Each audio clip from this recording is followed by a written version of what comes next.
que fazer uma análise aqui de duas situações jurídicas distintas. Uma é o caso do Robinho, a outra é o caso do Daniel Alves. A gente estava pronto para fazer uma pergunta aqui, e eu acho que você pode mandar no nosso WhatsApp, se você acredita, por que jogador de futebol muitas vezes pode tudo? Essa é uma pergunta em relação ao caso do Daniel Alves, porque a gente vai passar um pouquinho tecnicamente sobre o caso do Daniel Alves.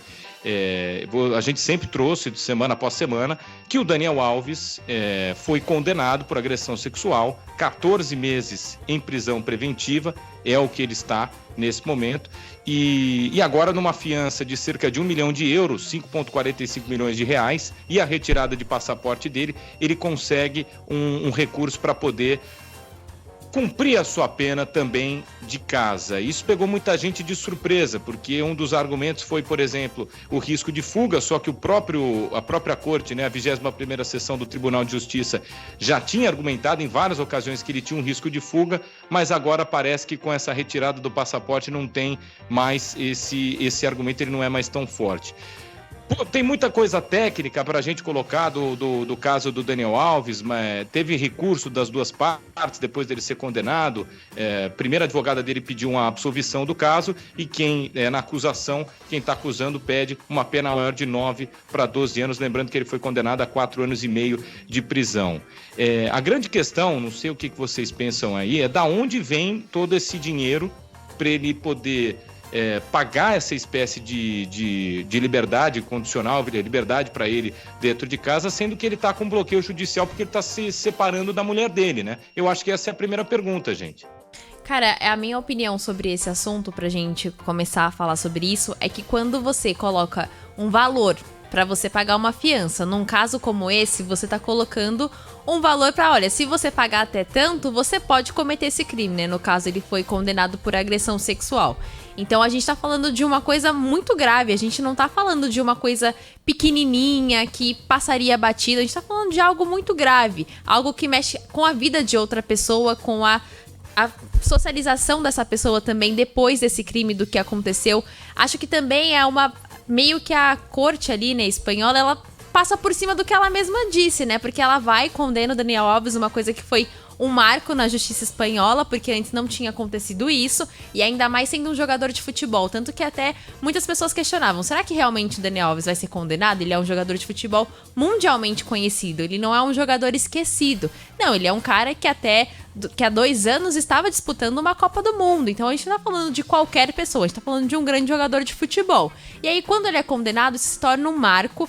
A justiça espanhola coloca toda a questão que você colocou muito bem, Martelli, sobre risco de fuga, dele voltar para o Brasil e o Brasil não extradita cidadãos. Então rolavam todas essas questões e aí eles decidem simplesmente, olha, paga aqui 1 milhão de euros e você pode ficar na sua casa enquanto os recursos eles são julgados. Ele também tem que ficar a 1 quilômetro de distância da vítima, ele não pode se se comunicar. Que é o mínimo, né, Gabi?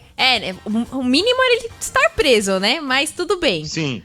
Tem que ficar a 1 quilômetro da vítima, ele não pode ter nenhum tipo de contato com ela e semanalmente ele tem que se apresentar à justiça espanhola, que talvez seja aí a forma deles manterem o Daniel Alves ainda em Barcelona, né? Ele não pode sair de Barcelona, onde o caso está sendo julgado. Mas pra mim o ponto principal é você colocar um valor pra um crime como esse, assim. Aqui no Brasil é um crime que não tem fiança, né? Estupro não tem fiança no Brasil, mas aí você coloca um valor pra algo que não existe um dinheiro que pague o que o Daniel Alves fez. Nem mesmo o tempo que ele vai ficar preso vai pagar o que ele fez.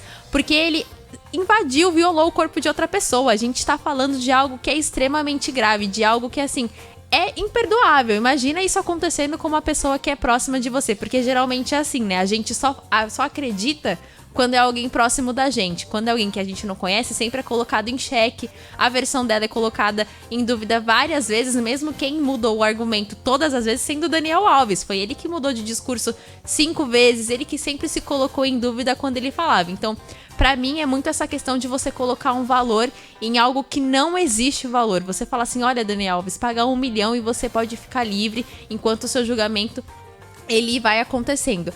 A questão que você falou sobre de onde vem esse dinheiro, alguns jornais europeus, né, colocaram que esse dinheiro vem aí da família do Neymar, que tem ajudado ele durante esse processo, né? Inclusive, a pena do Dani Alves foi reduzida porque ele pagou uma multa, né? Pra que essa pena fosse reduzida. Porque inicialmente seria até 9 anos de prisão, o mínimo. Mas aí acabou sendo reduzida praticamente pela metade, porque ele já ficou 1 ano preso. Então, né, desses 4 anos, na verdade ele ficaria só 3, porque 1 ano ele já acabou cumprindo. Então a gente também começa a colocar em xeque... Pelo que a gente viu, Gabi, esse valor... ele era para ser uma espécie de acordo com a vítima. Exatamente. Só que aí a justiça espanhola olhou e falou, não, a vítima, não é que a justiça olhou, a vítima não aceitou corretamente. Isso porque ela até falou, não é uma questão de dinheiro, é uma questão de justiça. E aí a justiça espanhola pegou aqueles 800 mil lá e falou, não, tudo bem, a gente não vai devolver o dinheiro, vai servir como atenuante de pena. O que para mim também é um absurdo. Não, é completamente bizarro, porque esse dinheiro ele podia ser usado de outra forma, né? Pra você usar em prol da sociedade, pra você também colocar mais medidas educativas, socioeducativas. A gente poderia dar aqui milhões de opções pra justiça espanhola, mas eles quiseram usar o valor dessa forma, né? Provavelmente foi entrado um consenso, várias pessoas estavam presentes pra essa decisão ser tomada. Mas mesmo assim, beira muito absurdo você fazer algo...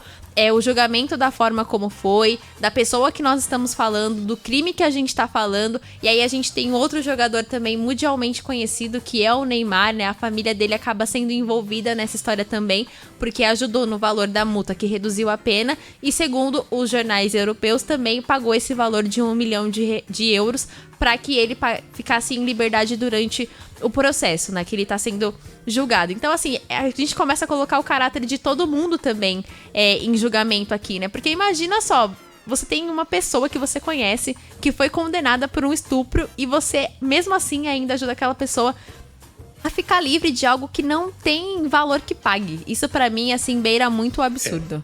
A gente tem que fazer essa pergunta. Uma coisa você ajudaria uma pessoa próxima a você que está numa dificuldade e vive um trâmite judicial, ou seja, ainda não passou por nenhum processo? Número 1, sim ou não, cada um tem o seu direito. A outra coisa você ajudaria alguém que foi condenado pela justiça e por um caso de estupro, e aí você faz essa reflexão internamente. Quero te ouvir no 11999048756, por que jogador pode sempre tudo, e acho que é uma coisa que sempre está em pauta, e claro, entender também o que pensam Paulo do Vale e Bruno Migliozzi. Olha, Martelli, claro que a Gabi já questionou com muita razão todas as atitudes da justiça, também de família, de jogador, mas o que me surpreende nesse caso, além da gravidade inerente do assunto, a atuação da justiça, que poderia ter sido muito diferente, poderia ter sido um caso exemplar de punição, como em algum momento se desenhou para ser uma punição que fosse prender, como prendeu o Daniel Alves preventivamente, e agora se deturpa totalmente com essas novas notícias. E a gente vê, cara, a justiça que... A gente tem aquela frase de que a justiça é cega. Assim, ela não parece ser cega, ela parece ser paga para não ver. E é o que acontece nesse caso do Daniel Alves, com um pagamento que deturpa a punição inicial. A gente vai ter a liberdade dele e enfim, tem essa atualização que deixa a gente muito desconfiado e inseguro, porque uma vítima que passa por isso, ter essa notícia, deve ser de uma tristeza gigantesca para a família e para qualquer pessoa envolvida. Então, cara, a atuação da justiça é vergonhosa, principalmente porque o Daniel Alves em nenhum momento respeitou a justiça de tantas versões que ele apresentou, tantas histórias que ele contou sobre esse caso. Ele tava bêbado, não tava, ele tava... enfim, foram várias versões do acontecimento. Ela queria ou não queria, pois né? Uma hora ela queria, outra hora ela não queria mais. Ele contou todas as versões possíveis para tentar amenizar essa multa e só aumentou a vergonha que ele passou como um ex-jogador de futebol e como um cara que, enfim, que a gente esperava uma punição exemplar, que não acontece com esse anúncio. E é claro que a justiça é de Barcelona, a gente tem as limitações para falar de uma justiça que não é do nosso país, até por não conhecer de fato toda a legislação. A Gabi até trouxe alguma diferença, né? Aqui no Brasil é um crime inafiançável e lá já é uma legislação diferente, mas ainda assim é triste pela justiça de modo geral, uma justiça universal que não se aplica, não funciona. E de novo, aquela imagem que a gente tem da justiça como uma estátua cega, é uma estátua que às vezes é paga para não ver em vez de ser cega. Só, assim, eu não quero me alongar muito, não. Só trazendo só uma informação, o ministro Raul Araújo vinha dissertando aí sobre o voto dele e ele rejeita o pedido de homologação feito pelo governo da Itália, então ele vota contra o relator, que foi o primeiro no caso votar. Robinho. Isso, no caso do Robinho o do Vale? só. Quer trocar pro assunto, quer falar do Robinho Não, ou você quer mencionar só tô alguma coisa trazendo, sobre o Daniel Alves? Só tô trazendo a informação que acabou de sair o voto do ministro Raul Araújo, então tá 1-1. Ele não segue o relator, então, que é o Falcão, né? Que Falcão, é o ministro Falcão. Exatamente. Não, só sobre o Daniel Alves, só respondendo a pergunta, o jogador de futebol pode tudo? Porque o jogador de futebol, no caso de alto nível do Daniel Alves, faz parte de uma casta de milionários e onde tudo pode, né? Se você tem muito dinheiro, você realmente pode tudo. Então é muito básico, porque o jogador de futebol pode tudo, porque a gente só fala, obviamente, dos jogadores de futebol da elite, e mesmo um jogador de futebol que não é da elite, que jogue, sei lá, na Série B do Campeonato Brasileiro, ou seja, um reserva de uma Série A do Campeonato Brasileiro, ele vai ganhar um salário mais ou menos de 100 mil reais. Quem ganha um salário próximo disso no Brasil? Trabalhadores comuns, né? Praticamente ninguém. Então a justiça, ela realmente... ela fica um pouco torta, né? Quando a gente para pra ver esse tipo de situação em que você consegue pagar pra se livrar de uma pena, ou pelo menos pra se livrar de um encarceramento, enfim. Foi o caso do Daniel Alves, através de amigos, né? Do Robinho, da família do Robinho, do pai do pai do Neymar, enfim.